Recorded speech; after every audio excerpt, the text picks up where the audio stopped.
মুগ ডালের রেসিপি দেখো রেডি হয়ে গেছে। তোমাদের কার কীরকম লাগলো? নিরামিষ একদম, পেঁয়াজ দেওয়া হয়েছে, নিরামিষ বলাও ভুল, পেঁয়াজ দিয়েছি, মাছ মাংস কিছু দেওয়া হয়নি।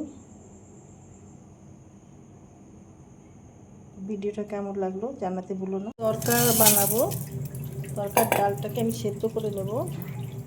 আমি এখানে 150 গ্রাম মতন ডাল দিয়েছি, খুব বেশি করবো না। আগে ডালটা আমি সেদ্ধ করে নেব। একটু জল দিয়ে দিলাম, একটু তেল দিয়ে দিলাম। প্রেসার কুকার বন্ধ করে শুধু একটু ডালটাকে সেদ্ধ করে নেব বলে বসিয়ে দিলাম। প্রেসার কুকারটা অনেকটা বড়, কেননা সব প্রেসার কুকার তো ইন্ডাকশানে যাবে না, সেই জন্য এইটা আমার ইউজ করতে হচ্ছে। প্রেসার কুকার প্রচুর রয়েছে, কিন্তু অনেক বাসন নিচ্ছে না এর মধ্যে। দেখো ডালটা সেদ্ধ হয়ে গেছে। আমি এবার তরকাটা বানিয়ে নেব। এখানে আমি টমেটো, পেঁয়াজ, আদা, রসুন আর ক্যাপসিকাম, কাঁচা লঙ্কা কেটে নিয়েছি। তেল দিয়ে দিলাম, জিরে ফোড়ন।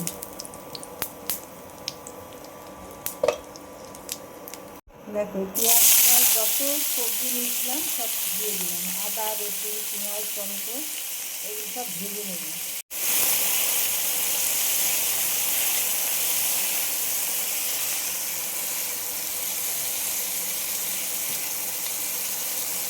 দেখো জিরে গুঁড়ো দিয়ে দিলাম, লঙ্কা গুঁড়ো দিলাম,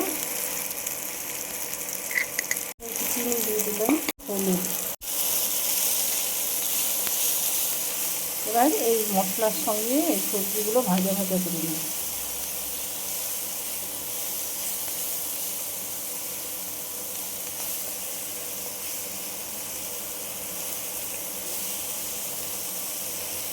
এটা একটা ছোলে মশলা, একটু কাশ্মীরি লঙ্কার গুঁড়ো, গরম মশলা,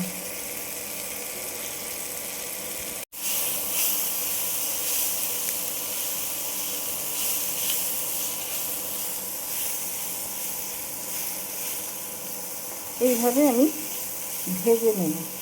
সমস্ত কিছু মশলা সবজি ভাজা হয়ে গেছে। এবার আমি তরকার ডালটা দিয়ে দেবো।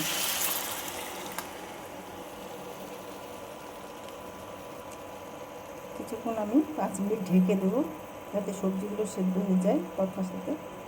এবার দিয়ে দেবো ধনে পাতা। এটা আমি কিন্তু ডাল করলাম, তরকা করিনি। মানে তোমরা ডিম এর মধ্যে দিয়ে দিতে পারো, মাংস, কিমা, এগুলো দিলেও খুব ভালো লাগে। তো আমি এগুলো ছাড়া করলাম।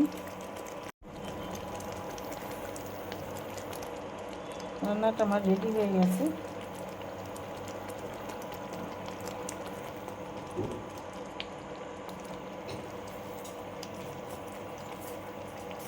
দেখো রান্নাটা আমার রেডি হয়ে গেছে, এবার আমি নামিয়ে ফেলবো।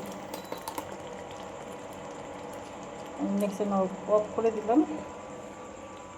তোমাদের এই মুগ ডালের রেসিপি কেমন লাগলো? তরকার ডাল, এটার মধ্যে আমি ডিম, মাংস কিছু দিইনি, তোমরা চাইলে দিয়ে দিতে পারো।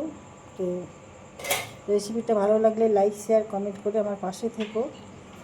ইউটিউব থেকে যারা দেখছো আমার পেজটা সাবস্ক্রাইব করে দিও। যারা যারা সাবস্ক্রাইব করেছো অসংখ্য ধন্যবাদ জানাই। আর সাথে থেকো, পাশে থেকো। ফেসবুক থেকে যারা দেখছো তারা আমার ফেসবুক পেজটা ফলো করে নিও, লাইক, শেয়ার, কমেন্ট করে সাথে থেকো। ভিডিওটা এখানেই শেষ করছি। সবাই ভালো থেকো। Thank you.